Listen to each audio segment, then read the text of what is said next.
नमस्कार, मी किरण रोहिदास. आपण पाहत आहात ज्ञानरस टीव्ही मराठी. पाहूयात आजच्या काही ठळक घडामोडी. हे 2 टप्पे झाले. तिसरा टप्पा आहे जिल्हा परिषद पंचायत समिती.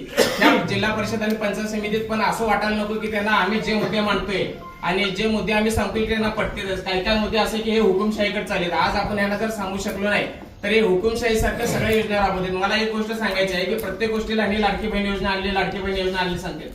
या 2 गोष्टी फक्त निघतील. एक तर 15 वर्ष, माझ्या माहितीप्रमाणे यांना सत्ता देऊन 15 वर्ष झाली. लाडकी बहीण आता ह्यांनी चालू केली. लाडकी बहीण चालू केली, ह्यांनी दिले महिना 1500 रुपये. मला सांगा, 1500 रुपये जर एखाद्या महिलेला द्यायला लागत असतील तर तुम्ही 1500 रुपये काय केलं? समजा एखाद्याला मध्ये आम्ही जर महिन्याला 1000 देतो, म्हणजे अजून पण गरीबी आहे. एक तर तुम्ही दुसऱ्या बाजूला काय सांगताय, देश विकसनशील झालाय आणि 1000 रुपये एखाद्या महिन्याला. आता मी प्रत्येक गोष्टीला सांगतोय की 1000 रुपये कशासाठी किंवा 1500 रुपये कशासाठी, म्हणून हे सांगतात की एखादा माणूस बाबा पळत पळत रडत आला आणि त्याची आजी होती आणि एक 10 रुपये खिशात खायला नव्हतं, मग ती म्हणते की बाबा आजीला 10 रुपये दिले मी आणि आजी कवटाळून घेते आणि 10 रुपये सुद्धा एखाद्या महिलेकडे ते मान्य आहे तुम्हाला. 15 वर्ष सत्ता तुमची आहे ना, मग एखाद्या महिलेकडे 1000 रुपये उत्पन्न एवढे पैसे का नाहीत? एक तर तुम्ही गरीबी आहे म्हणून तर सांगा, नाहीतर श्रीमंती तुमच्या काळात झाले ते तर सांगा. जीडीपीचा दर हे सांगितलं जातं. मी जीडीपी म्हणजे 2 मिनिटात फक्त सांगतो आता की बाहेर जाताना काय सांगते की जीडीपी देशाचा दर वाढला. म्हणजे समजा मागच्या याला दर उत्पन्न काय असते की भारताचं जे उत्पन्न असते ते आपण बाहेरची जो लोक येते तिथं सांगितलं जाते. म्हणजे समजा बाहेरचे फॉरेनर जे येतात ती इन्व्हेस्ट करायसाठी त्यांना काय सांगितलं जाते की बाबा इथं आल्यानंतर आमच्या देशाचं उत्पन्न एवढं वाढलं. जसं आपण घरी पाहुण्याला सांगतोय आमचे द्राक्ष बाग आहे, आमच्या द्राक्ष बागाचं एवढं उत्पन्न वाढलं बघा पाहुणं, आमच्या इकडून एवढा फायदा झाला, तिकडून एवढा फायदा झाला. मग बाहेरचे जे दोष लोक येतात त्यांच्यासाठी फक्त हे सांगतो की दर वाढलं. पण सरासरी जर आपला विचार केला, सामान्य माणसाचं उत्पन्न कुठे वाढलंय का? जीडीपी देशात जर 5 वर 7 वर गेला, पण सामान्य माणसाचं जे आपलं उत्पन्न आहे, आज आपल्याला जर 5000 7 वर जर राबायला लागत असेल, आपली परिस्थिती 15 वर्ष झाली तीच आहे. मला फक्त एवढं सांगायचं आहे की त्यांच्या हात घालून आजभर आपण जर पंचायत समिती जिल्हा परिषद मतदान केलं तर येणार काळ हुकुमशाहीकडे जाईल. आज 9 पंचायत समिती जिल्हा परिषद होऊन 9 वर्ष झालं. आता इथून पुढचं इलेक्शन माझ्या माहितीप्रमाणे 18 वर्षाला ते घेणार आहे. काही इराची गरजच नाही, जे ते सांगतात. पण एवढं जर मी पटवून सांगणार, सगळ्या गोष्टी आम्ही चांगला सांगणार, चांगलं वक्ता आणून बसणार. आणि सगळ्यात शेवटचं त्यांच्याकडे एक ब्रह्मास्त्र आहे. ते ब्रह्मास्त्र म्हणजे कुठलं आहे? हिंदू मुस्लिम. काय जर झालं तर हिंदू मुस्लिम लढाई.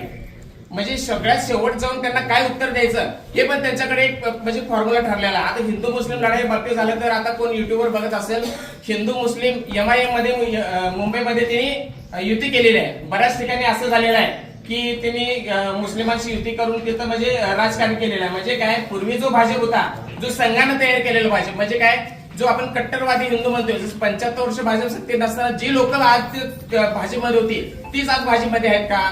तर सुरुवातीला जे मूळ भाजप आहे. आता मला सांगा, आता परवा कारखान्याचा एक विषय झाला, 1-2 मिनिटात फक्त विषय मी संपवतो.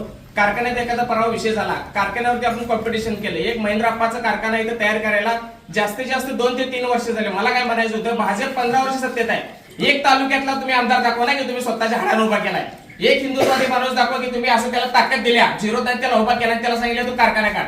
का रे बाबा, ज्या माणसांनी कारखाना तयार केला तो कारखाना तो बंद करायला लागलाय. एक कारखाना उभा करायला 2 वर्ष लागले. का ना कॉम्पिटिशन, का ना दुसरा कारखाना उभा? तुम्हाला कोण नको म्हणलंय? हो द्या ना शेतकऱ्याच पाहिजे. त्याने 3000 दर दिला, तुम्ही 4000 दर द्या. त्याने 4 दिला, तुम्ही 5000 दर दिला. असं न करता तो कारखाना कसा बंद पडायला येईल ह्याच्यावरती तुमचं डोकं आहे. एखादी संस्था उभी राहिली, का ना दुसरी संस्था, तू आम्ही 15% कर्ज देतो ना, तू 10% दे. असं नाही, पण तू 15% कर्ज देतो, ती 16% देतो म्हणे बोलला. हे कसला उलटा कायदा?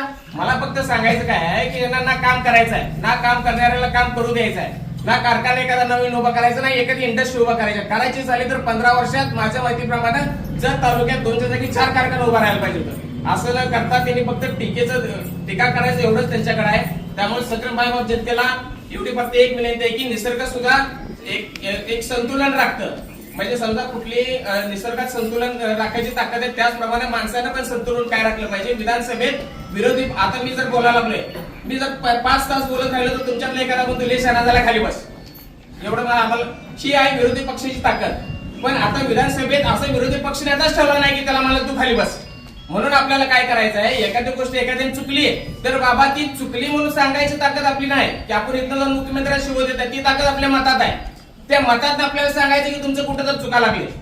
तुम्ही आज जागतिक कारखान्यात शाळा न्यायला लागलाय, तुम्ही जे बीएसएनएल जागतिक करण्याकडे नेला, तुम्ही आज रेल्वे जागतिक करण्याकडे नेलाय, प्रायव्हेट करायला लागलाय. आज ज्या मराठी शाळेत हक्कानं आमची पोरं जिथं जाते तिथं प्रायव्हेट शाळेत जाऊ शकतात का? आमच्या गावात 2 इंग्लिश मिडियम आहे, काय मराठी मिडियम. जेवढ्या हक्कानं आपण मराठी शाळेत जाऊन बोलू शकतोय तेवढे इंग्लिश मध्ये बोलू शकतोय का आपण? अहो मराठी शाळा आज तुम्ही बंद करायला लागले की तुमचे पोरं जातील इंग्लिश मिडियमला जात, आमच्या पोरांनी कुठे जायचं?